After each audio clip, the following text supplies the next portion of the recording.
It started in 2009, which is the onset of the European debt crisis.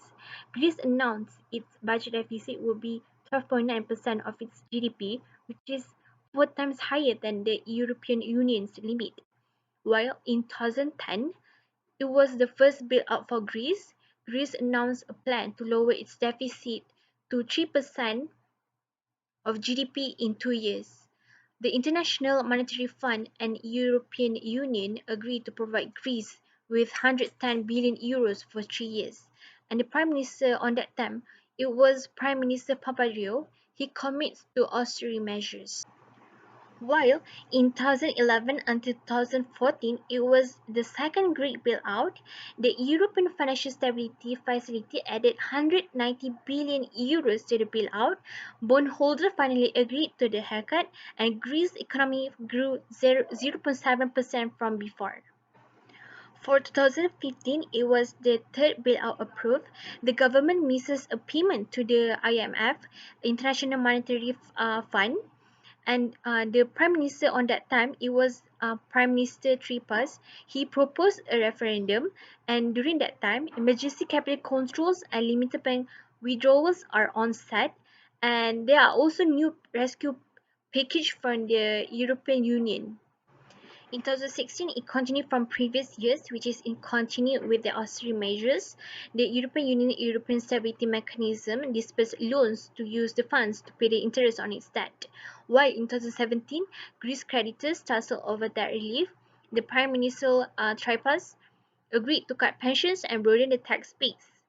Greece used it to make some debt payments, while lastly in 2018, Greece has a final payout program, which is the Greek parliament agreed on new austerity measures to qualify for the next round of bailout. These are several internal reasons that caused the Greece debt crisis. The first internal reason is the lack of the needed fiscal consolidations. It was found that the previous government had falsely reported the budget deficit, whereby they claimed that the budget deficit cannot be more than 6.5% of the GDP. However, the new inaugurated government announced a month later that the budget deficit was 12.7% of the GDP.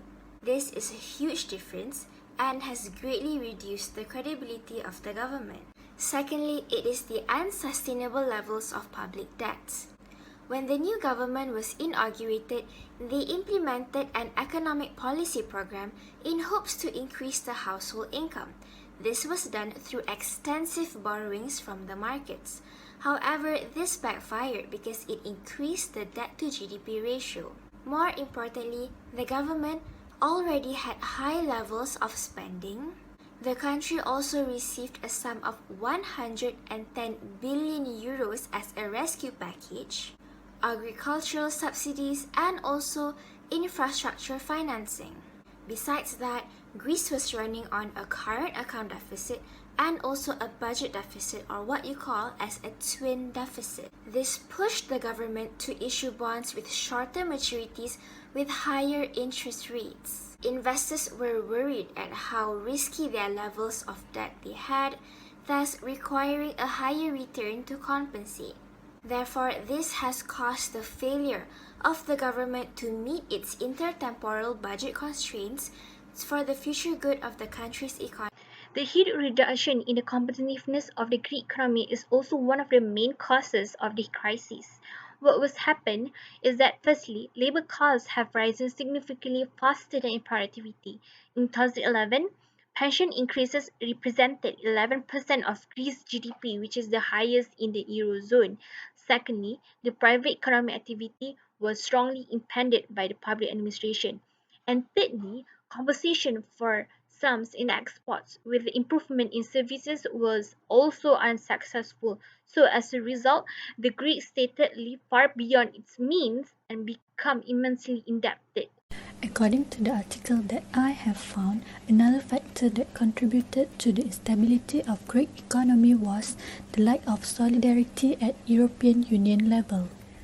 European Union is a monetary union and not an economic union with a federal budget. European Union has a common monetary policy that is set at a supranational level. But economic policy such as budgetary policies, wage policies, social policies and credit regulation is still in the hands of national policy makers. Whenever a crisis happens at European Union periphery, there is still no adjustment mechanism take place to deal with such crises. According to the article that I have found, lastly, the economy in Greece was damaged due to the crisis happened at Balkan Peninsula. Greece, the major trading partner in Balkan, was also hit by the 2007 global crisis, which is originated from the US subprime loan market crisis. Nevertheless, recession may have hit Greece less badly compared to the other countries. This is because Greece has a relatively small manufacturing sector and large share of the shadow economy, which is estimated to be 25 to 30% of the GDP. The effects of the Greece debt crisis are decrease in the GDP per capita and increase in unemployment rate. Between 2000 and 2007, Greece had one of the fastest growing economies in Eurozone. In this period, the country's economy increased more than 4% on average. Greece's economy entered a serious construction period, especially after 2007.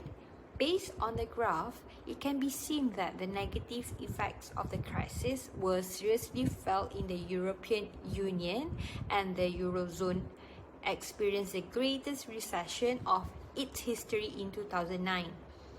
Afterwards, although this rate turned to positive, it has not exceeded the level of 2%. After 2007, the nominal GDP rate in Greece has continuously been negative, while the debt crisis continued its pressure on the real economy. Layoff and the number of unemployed, as well as the cuts in public expenditure, have increased as a result of severe austerity measures. Hence, this constriction brought up the unemployment problem seriously.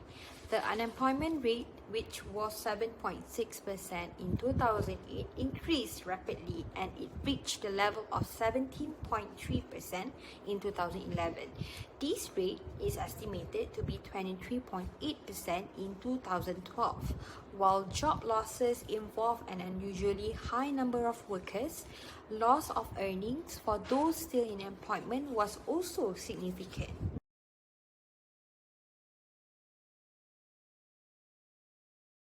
The first economic adjustment program happened in 2010 until 2013.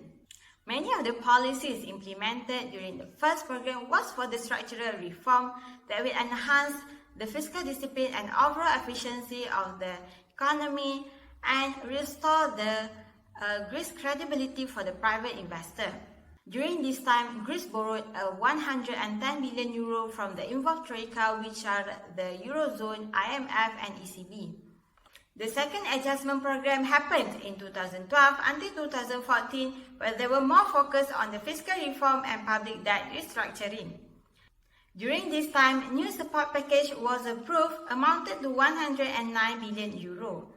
Also, Eurozone leader and IMF was making an agreement with the bank to accept 50% write-off of Greece debt. And lastly, the third economic adjustment program.